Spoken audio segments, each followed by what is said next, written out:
दफनभूमीमध्ये एका थडग्यावरती एक सुंदर वाक्य वाचलं, मैं अहम था वही मेरा वहम था.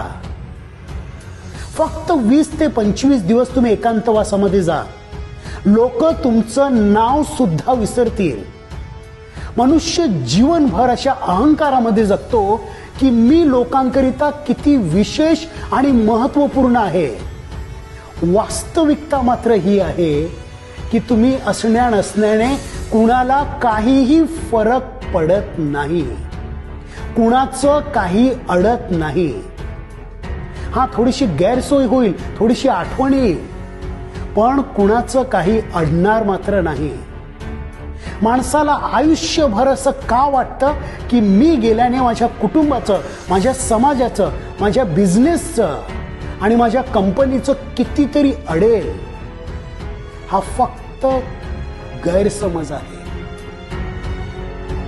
तुमच्या रिटायरमेंटच्या वेळेला तुम्हाला वाटतं की मी इथून गेल्यानंतर माझ्या एवढ्या मोठ्या कामाचा डोलारा कोण सांभाळणार आणि मला इथे पुन्हा पुन्हा मान सन्मानाने बोलवलं जाणार.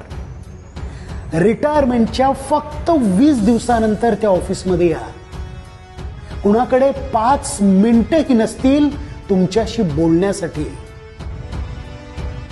जोपर्यंत तुमच्याकडे पोस्ट आहे, पॉवर आहे, तोपर्यंत हजारो माणसांना तुमची जरूरत असेल.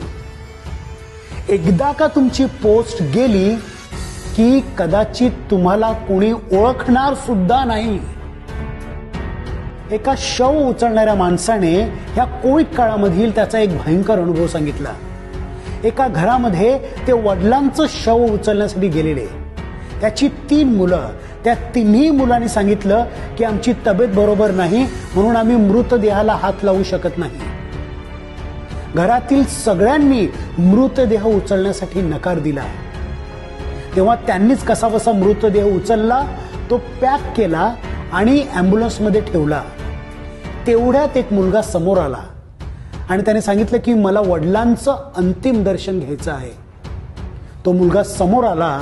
त्याने ॲम्ब्युलन्समधील पीपी किट उघडलं आणि वडिलांच्या हाताची डायमंड रिंग काढली. वडिलांना हात लावण्यासाठी त्याला कोविड होतो, पण वडिलांच्या रिंगला हात लावण्यासाठी त्याला कोविड होत नाही. तुमचा उपयोग संपला की तुम्ही संपले. भा. तांबे यांच्या ओळी आठवतात, जन पळभर म्हणतील हाय हाय, मी जाता राहील कार्य काय. सगळे सोयरे डोळे पुसतील, पुन्हा आपुल्या कामी लागतील, उठतील बसतील हसून खिदळतील, मी जाता त्यांचे काय जाय. रामकृष्ण ही आले गेले, तया विना हे जग न अडले, कुणी सदोदित सूतक धरिले, मग काय अटकले मज शिवाय.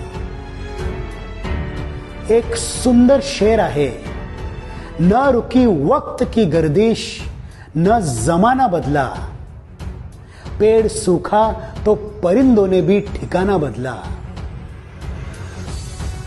मग अलिप्त आणि निर्मोही राहून सुद्धा जीवन रसमय कसं करायचं, त्याचं एकच रहस्य आहे. स्वधर्म कर्म अगदी निरपेक्षपणे आणि निस्वार्थीपणे करत राहायचं. हेच जीवनाचं अंतिम सत्य आहे.